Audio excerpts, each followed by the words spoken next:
Washington, D.C., the home of politics, policies, and Donald Trump, the heart of the American dollar. But behind billion-dollar deals lies the best food in America. Coming where I come from, this will be a complete culture shock. Today, we're going to the #1 rated restaurant in Washington, D.C., Moon Rabbit. But how did this Vietnamese restaurant become top 50 places to eat in America? And is fine dining worth it? Let's find out. So, before we go into the Moon Rabbit, we have to discuss a couple things. One of those is criteria. One, I hate that everybody rates things on a scale of 1 to 10. It's a little too much for me, I'm not gonna lie. So we're gonna do it on a scale of 1 to 3. 1 being that was horrible, 2 being there could be improvement, and 3 being I would come back. And we might add a 4 just as like broke my scale. You know what I mean? Today's video is sponsored by Better. Better is a sportsbook betting app where you only bet on player props, higher or lower, and you can deposit as little as $10 and they'll match you all the way up to $100 when you use the link in my description right now. So please sign up for Better, and back to the video. But enough talking. Now it was time to eat and I was starving. So let's go inside. Hello, how are you? How you doing today? I have a reservation for Jay. Right this way. Yes, and immediately, as soon as we stepped into the restaurant, the first thing I thought of was someone's home. It feels so much like a house in here. And then it was like 2 seconds later, someone was coming to serve us sparkling water, almost instantly. Good evening, y'all. Have y'all been before? No, first time. Alright, welcome. Can I get you a still or sparkling? What did you You want these sparkling? Alright, for sure. So I'm not gonna lie, I was kind of nervous here, trying to set up my camera, get the right shot and everything. And I barely had time to look at the menu, and our server, Robert, came to give us the entire rundown of the night. Hope you're excited because it's a really fun menu. Our head chef, Kevin Tien, is Vietnamese but grew up in Louisiana. Some Cajun flair in Southern. You've got 2 ways to explore the menu. First is the chef's visit to Vietnam up on the top right. 4.5 course, kind of curated by our chef team. A snack course. We'll do 2 appetizers served individually. We'll do 2 entrees for you to share, and then we'll do 2 desserts for you to share as well. Okay, so I was so overwhelmed by everything Robert was telling me that I thought the best place to start was just by getting drinks. What drink would you recommend? What do you typically like to drink? I'm more a whiskey person myself. You also have the night market. So we're using a sesame-infused chinar. You're going to get that nuttiness again, vegetal note, because it's made with, chinar's made with artichoke. I think I'm going to do the night market. If this would be your first time going to the Moon Rabbit, the drink list alone is overwhelming, kind of. I really didn't know what I wanted, so I went with the best recommendations from Robert. After that, he gave us a little heads up on the portion sizes of the restaurant. After being completely overwhelmed by everything Robert had to say and just the atmosphere of the Moon Rabbit, I finally looked at the menu. I've been looking at the fried quail, tomato rice, and the roasted black cod does not sound bad. After looking at the menu, our drinks arrived shortly after. And even though I had my eyes set on a couple different options, little did I know Chef Kevin had a surprise for us. Got our cocktails here. Yes, sir. It's going to be the night market. You've got a little candied ginger on top of that. Or you miss, this is the Shea Top. This is based off of a dessert, which would actually be a dessert soup served throughout like Southeast Asia called Che. So typically that would be like coconut milk, fruits, jellies, like sweet potato syrup kind of comes in the background to bring together those tropical flavors. You're gonna have a couple of little snacks. So you've got longan, which is kind of like a cousin of the lychee, and some jackfruit. After Robert explained our drinks to us in details, it was time to get started with something because I was starving. And at the top of the menu, I seen something that said umami butter. And I didn't want to pronounce it wrong in Vietnamese, so I asked Robert to help me out. Starter, can we get, how do you pronounce it? Turmeric montu. Turmeric montu. Absolutely. We'll start with that. As we waited for our starter, it was time to get into these interesting drinks. It looks like a hot chocolate with fruit, and I have this candy garnish situation. and it smells delightful. Just a few minutes into our reservation, I was already overwhelmed, and using words like delightful. I didn't describe it either. It's very like, it's not too bitter as far as like how whiskeys go. The best way I can describe it is fresh. Like, it doesn't taste like heavy. It's very light. This ginger garnish, I just want to nibble on this right after I drink this. It's like what are those things they give you at the bar? Green tea shots? Yeah. It tastes like a green tea shot on steroids. Like, and those drinks were no joke. Just sips in, and I already had to use the bathroom. So I guess this was the perfect time for a bathroom review. We got this beautiful mirror. Not gonna lie, it looks like it's wrapped in gold. This nice sink. It looks like it's marble. It feels great. Decorations with the soap. It's everything. It looks beautiful. Got this nice little wooden box here. It feels like someone's home. Literally, I'm in someone's house. Like, it doesn't feel like I'm at a restaurant. After taking a quick restroom break and making my way back to the table, to my surprise, our turmeric mantou had arrived. Trust me, these buns might look simple, but they pack a secret no one can keep. Even though I was trying my hardest not to embarrass myself, it was hard not to have slip-ups. I'm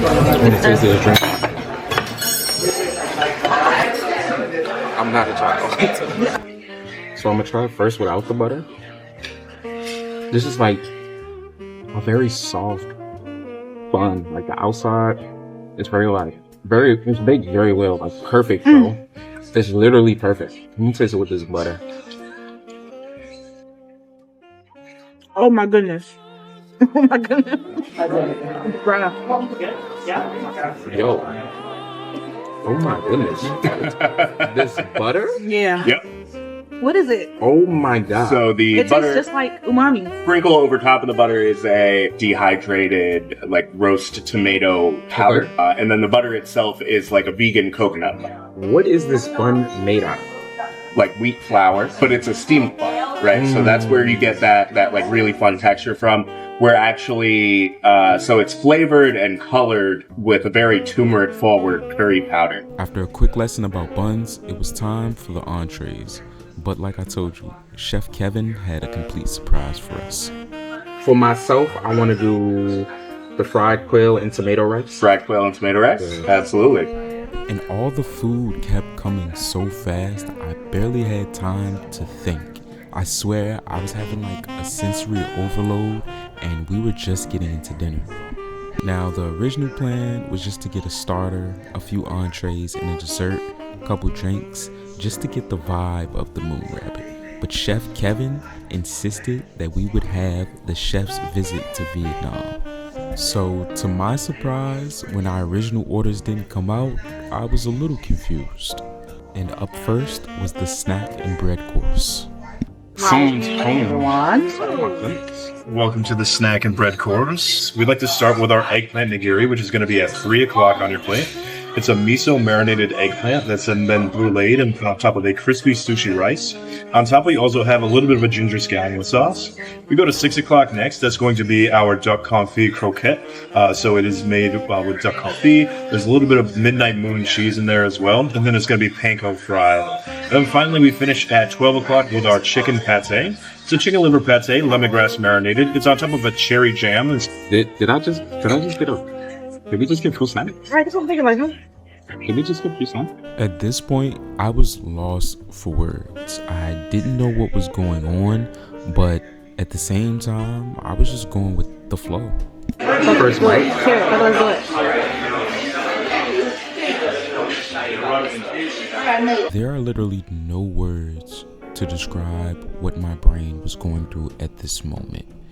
It was sweet, it was savory, it was different, it was crunchy, it was soft, and my brain was exploding all at one time.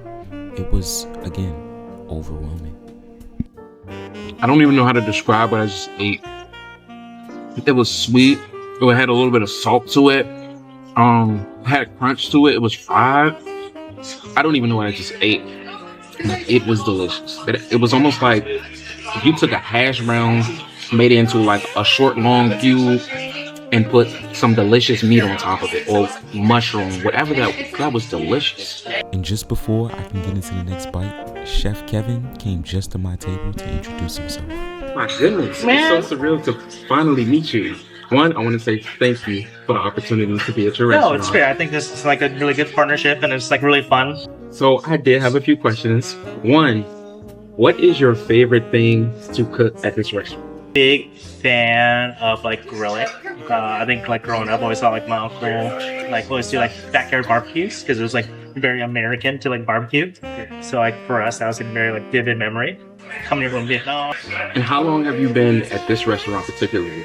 We've been in this location since January of last year, so a little under a year and a half. And how do you feel about being on F Street? Because F Street has some of the most prominent restaurants. I actually used to work at Succotash, which is 2 doors down. I like it. I think it's a good mix of like being close to like where all the tourism kind of stuff is on the National Mall, but also kind of being like right off the beaten path. Like Jose Andres is like here, part of Chinatown technically because it stopped right there. So it's like really cool to be part of like Chinatown again. And I think it's like a good mix of like residential as well. So you kind of get a mix of everybody in all the offices. So if you want to be a restaurant for everybody.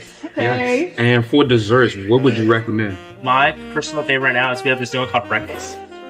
So it has like corn and like twisted bread and like coffee in it. It's like crazy texturally. It's like soft and crunchy and everything you would want. Well, let us know anything y'all need, right? Yes, thank you. Appreciate you again. The chef just came over to talk to me. I shook his hand, and we're gonna get into the second one. I forgot what he said it was. He said it was midnight cheese on top of it. I think that's what he said. But enough talking. Now it was time for the duck and the midnight cheese. That cheese was sweet. He said it's duck. Oh my god. Wow. Oh my god. Oh my god. One of the best bites I ever had in my life.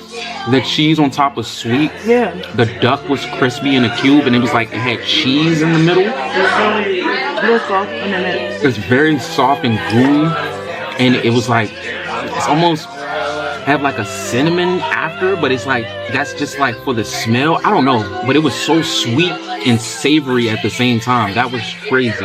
My God. And then we have this last bite. I forgot what they said it was. There was a lot going on, from just the dining experience to meeting the chef to the food to me trying to record the whole experience. My brain could not stay focused for anything.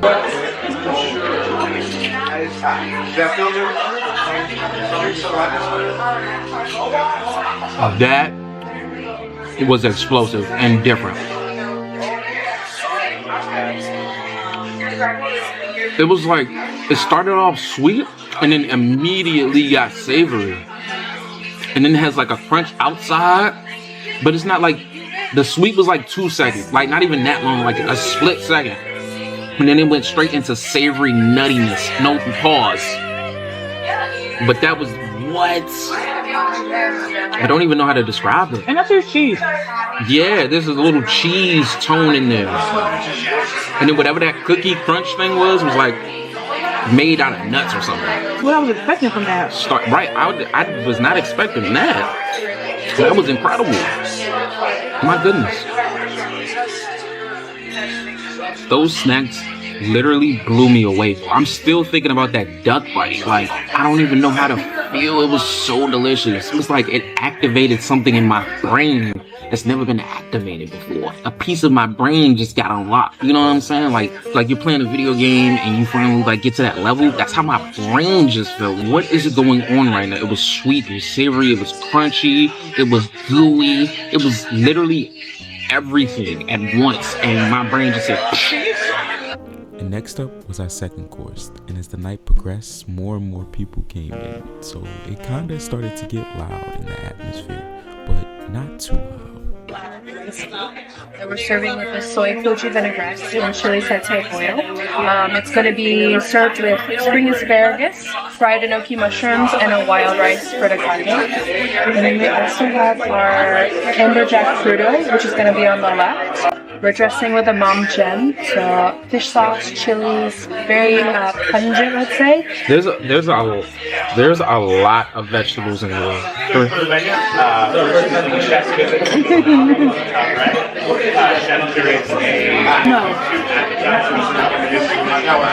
It's so much going on in that. It's savory, it's fresh, it's crunchy. These vegetables are literally so perfect. I want to eat every bite of it. Then it has these like little crispy flakes on it. It's like I want to keep going in for that sauce. It's like soy sauce, but not soy sauce. Sesame sauce.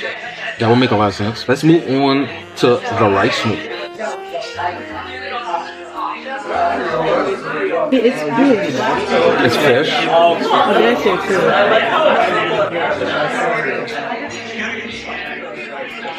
The fish is salty. I want to say it's raw. Isn't it raw? It was raw, yeah. The fish is salty. This sauce is so creamy, and then like these rice noodles add a good crunch. It has like some greens in it. This is completely different. It gives me a completely different texture, a completely different taste, but it's like the fish is still salty. That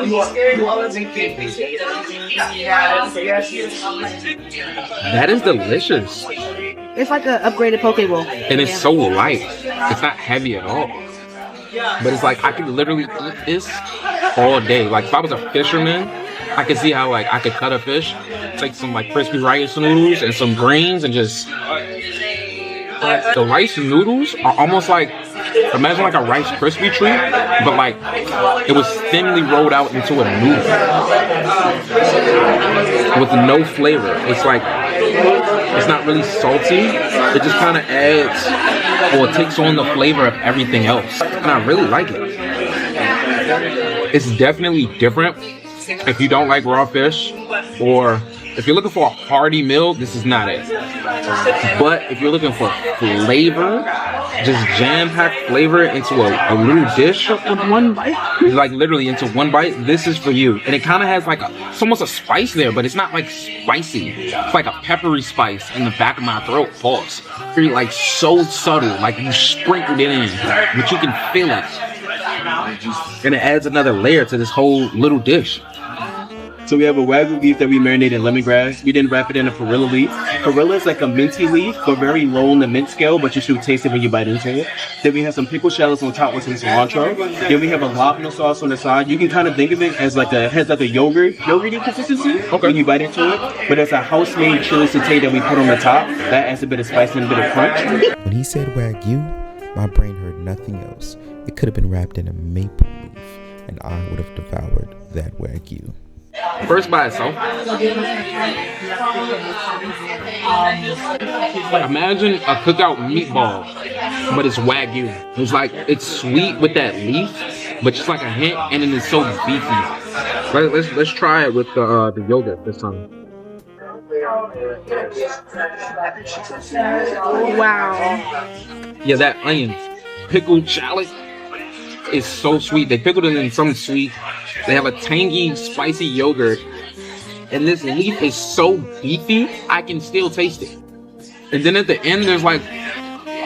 Kevin must be obsessed with nuts. Pause. With the what? With nuts. Pause. Because everything has like a nutty aftertaste to it. Not in a bad way, but in a good way. Like, it gives it a flavor. You know how when you're done eating something, normal, and you swallow it, and then there's this aftertaste, and it might be bitter, it might be sweet, it might be sour, it might be tangy. Almost everything has like a nutty, woody type of aftertaste to it. And just when I thought it couldn't get any better, it was time for the entrees, and I was honestly surprised. And then we fry it, and then we stuff it with some sauces. It's served on top of a toasted tomato rice, and those like little yellow like sriracha seeds, actually a clementine hot mustard. I definitely recommend like kind of mixing that together with the rice. It kind of adds a bit more of like a mild spice. We have it garnished with some herbs on the side. That's just going to add a lot more to like the grill by itself. One of my favorite dishes. Now this one I was excited for. and couldn't wait to taste the different Vietnamese flavors. Like I said before, certain mistakes I just couldn't help. Trying the duck by itself. Oh, I'm not a child. I'm not a child. I'm not a child.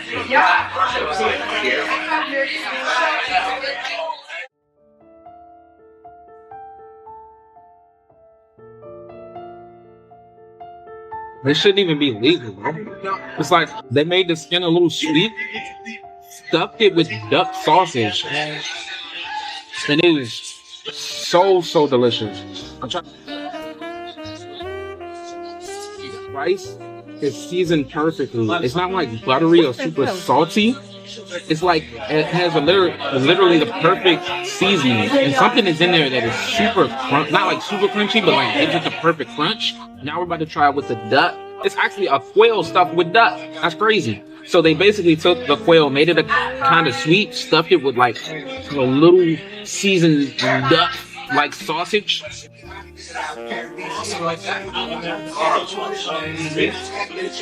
It's like a mix between chicken and turkey.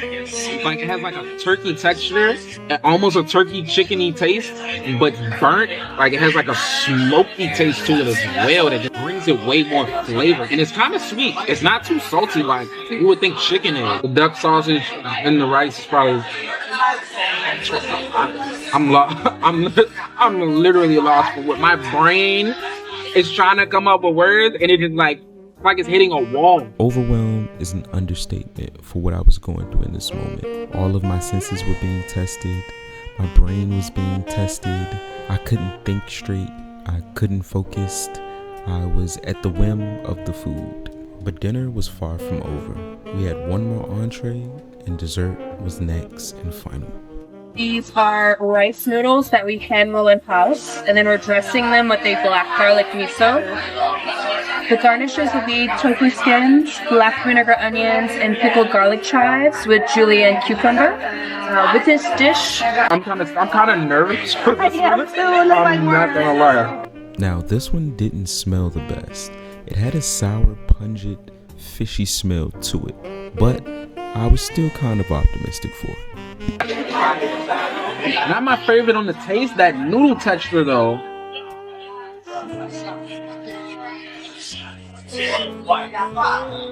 It kind of tastes like a Vietnamese stir fry. It's sour, it's sweet.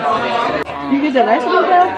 Yeah, I tried it out. Yeah. I don't like the noodles. I like the vegetables. I like the noodles. That's crazy. I like the noodles. Noodles are different. I don't like the vegetables and the sauce. The sauce is very vinaigrette. I'm not a fan of vinaigrette. That sour tanginess in the back of my throat. So yeah, this one isn't my favorite bite. But honestly. This was okay. This was just okay. Yeah, it's definitely a lot of vegetables. The noodles are different. They're like small, fatty noodles cooked perfectly. It's just that this sauce. This is not my. I don't know. This one is going for more of a. But even though that wasn't my favorite bite of the night, I still was enjoying myself, and it was time for dessert. So one of the things I learned from researching Moon Rabbit, in Vietnamese culture, they like to have a drink at the end of the meal to help you digest all of the food you just had. So to go with our curry cake dessert, we also ordered a drink. Yo, Raymond's. Yeah. Thank you. All right, enjoy. Thank you. It smells so good. We have two desserts here, and this third dessert is going to be a gift from our kitchen. Yeah. Want me to take this plate for you? All right, so starting off, we have our green curry cake. So Chef Susan is up for a James Beard, a finalist in James Beard Outstanding Pastry of an island off of Vietnam. It is a green curry sponge that sits on top of a white chocolate streusel. On top of the cake, we have a avocado sorbet, as well as a soursop and yogurt mousse that's nestled with powdered lime leaf. You can sort of think of that as a cloud. I'm about to try the curry cake.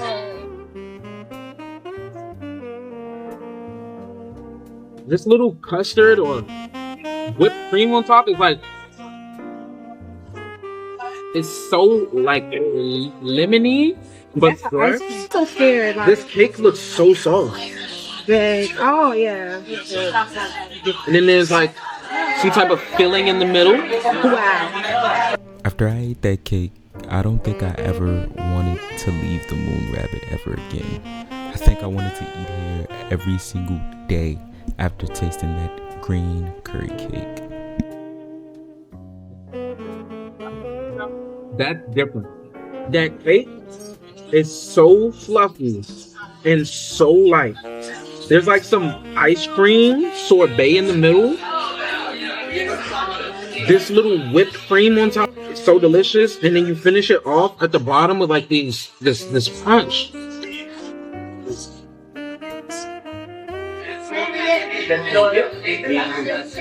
Now we're trying the seaweed.